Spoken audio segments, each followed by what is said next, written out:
దేశానికి వెలుగులను అందిస్తున్న ఆ సంస్థ మరోసారి బిఐఎఫ్ఆర్ లోకి వెళ్లనుందా? లాభాలు ఆర్జిస్తున్న మొండి బకాయిలతో ఆర్థిక సంక్షోభంలో కూరుకుపోనుందా? రాజకీయ జోక్యం పెరగడంతో సింగరేణి సంస్థ తెల్ల ఏనుగులా మారిందంటున్న ఆరోపణల్లో వాస్తవం ఎంత? వందల కోట్ల లాభాలను ఆర్జిస్తూ కార్మికులకు వాటాలిచ్చిన సంస్థ చివరికి జీతాలు ఇవ్వడానికి బ్యాంకుల చుట్టూ తిరగాల్సిన పరిస్థితి ఎందుకొచ్చింది? సింగరేణిలో అసలేం జరుగుతోంది?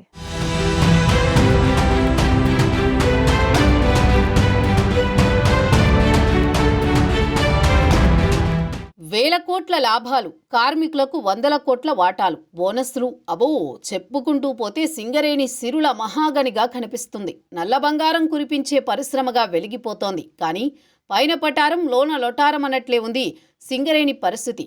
మొండి బకాయిలు ఆ సంస్థకు గుదిబండగా మారుతున్నాయి.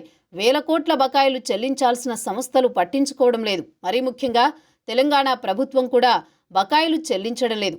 దీంతో సంస్థ కుదేలయ్యే పరిస్థితికి చేరుకుంది.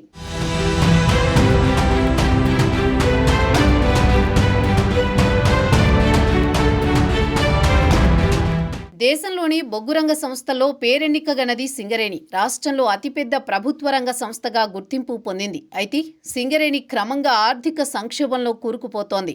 2 దశాబ్దాలుగా లాభాలు తప్ప నష్టాలు ఎరుగని ఈ కంపెనీపై కొన్నేళ్లుగా పెండింగ్ బకాయిలు భారం పెరిగిపోతోంది. తెలంగాణ జెన్కో, ట్రాన్స్కో నుంచి ఏకంగా 33,000 కోట్లకు పైగా రావాల్సి ఉంది. సింగరేణి సంస్థ బొగ్గుతో పాటు విద్యుత్ ఉత్పత్తి చేస్తోంది. బొగ్గును వివిధ రాష్ట్రాల విద్యుత్ కేంద్రాలతో పాటు తెలంగాణ జెన్కో కూడా సరఫరా చేస్తోంది.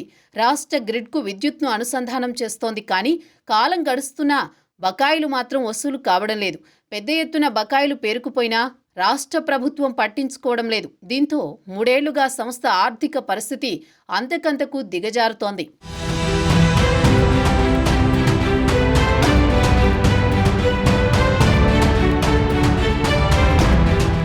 సింగరేణి ఏటా 70 మిలియన్ టన్నులకు పైగా బొగ్గు ఉత్పత్తి చేస్తోంది. ఎన్టీపీసీతో పాటు వివిధ రాష్ట్రాల్లో థర్మల్ పవర్ స్టేషన్లకు బొగ్గు సరఫరా చేస్తోంది. ఇందులో 20 మిలియన్ టన్నుల బొగ్గు కేవలం తెలంగాణ జెన్కోకు అందిస్తోంది. సొంతంగా జైపూర్ పవర్ ప్లాంట్ ద్వారా విద్యుత్ ఉత్పత్తి చేసి రాష్ట్ర గ్రిడ్కు సరఫరా చేస్తోంది. సంస్థ నుంచి బొగ్గు కొనుగోళ్లకు సంబంధించి తెలంగాణ జెన్కో నుంచి దాదాపు 12,000 కోట్లు, పవర్ కొనుగోళ్లకు సంబంధించి తెలంగాణ ట్రాన్స్కో నుంచి 10,000 కోట్ల మేర సింగరేణికి రావాల్సి ఉంది. ఇక ఏపీ జెన్కో ఏకంగా 600 కోట్ల రూపాయల బకాయి పడింది. ఏపీ, మహారాష్ట్ర, కర్ణాటక రాష్ట్రాల్లోని విద్యుత్ ఉత్పత్తి కేంద్రాల నుంచి 1000 కోట్లకు పైగా రావాల్సి ఉంది.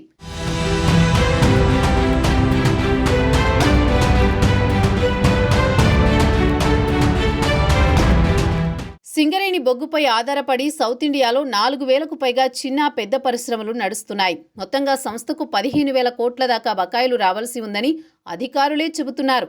అదే సమయంలో జైపూర్ సింగరేణి థర్మల్ పవర్ ప్లాంట్లో కొత్త యూనిట్ల ఏర్పాటు కోసం సంస్థ ఏకంగా 800 కోట్ల అప్పు చేసింది. దీనికి 12% వడ్డీ కడుతోంది. సింగరేణికి బకాయిలు చెల్లించకుండా మొండికేస్తున్న ప్రభుత్వాలు సింగరేణి నుంచి రావాల్సిన పన్నులను మాత్రం ముందే రాబట్టుకుంటున్నాయి. పన్నులు, డివిడెండ్లు, రాయల్టీల రూపంలో కేంద్ర, రాష్ట్ర ప్రభుత్వాలకు సింగరేణి ప్రతి ఏటా 10,000 కోట్లకు పైగా చెల్లిస్తోంది. గడిచిన 5 ఏళ్లలో రాష్ట్ర సర్కారుకు 14,000 కోట్లు, కేంద్ర ప్రభుత్వానికి 16,000 కోట్లు చెల్లించింది.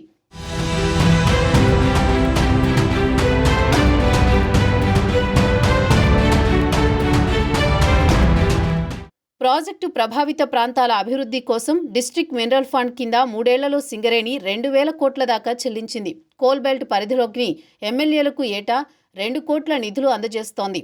రామగుండం ప్రాంతంలో మెడికల్ కళాశాల నిర్మాణం కోసం ఏకంగా 500 కోట్లు సమకూర్చింది. ఇలా చెప్పుకుంటూ పోతే సింగరేణి నిధులను ప్రభుత్వాలు అప్పనంగా వాడుకుంటున్నాయే తప్ప దాని సంక్షేమాన్ని పట్టించుకోవడం లేదని కార్మికులు ఫైర్ అవుతున్నారు.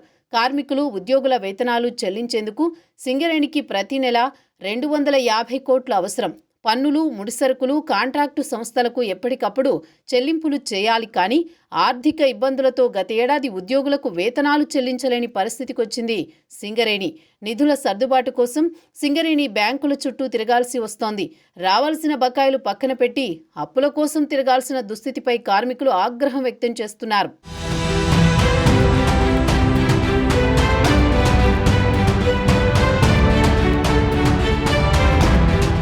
ఆర్థిక సంక్షోభంలో కూరుకుపోతోన్న సింగరేణి సంస్థ గతంలో మాదిరిగా బీఐఎఫ్ఆర్లోకి వెళ్తుందేమోనని కార్మికులు ఆందోళన చెందుతున్నారు. 1989-97 మధ్య సింగరేణి ఆర్థిక పరిస్థితి పూర్తిగా దిగజారి బీఐఎఫ్ఆర్ పరిధిలోకి వెళ్ళింది. 1996-97 నాటికి సంస్థ 1200 కోట్ల నష్టాల్లో కూరుకుపోయింది. అయితే కార్మికుల కష్టంతో మళ్లీ లాభాల బాటలో పయనించింది. దేశ చరిత్రలోనే బీఐఎఫ్ఆర్ పరిధిలోకి వెళ్లిన సంస్థ సింగరేణి ఒక్కటే. ఇంత జరుగుతున్నా కార్మిక సంఘాల స్పందన నామమాత్రంగానే ఉంది. మరి సింగరేణి సంస్థ బకాయిల వసూలుకు ఎలాంటి చర్యలు చేపడుతుందో చూడాలి. బకాయిలు వసూలు చేయకపోతే మాత్రం సింగరేణి సంస్థ ఉనికే ప్రశ్నార్థకమయ్యేలా ఉంది.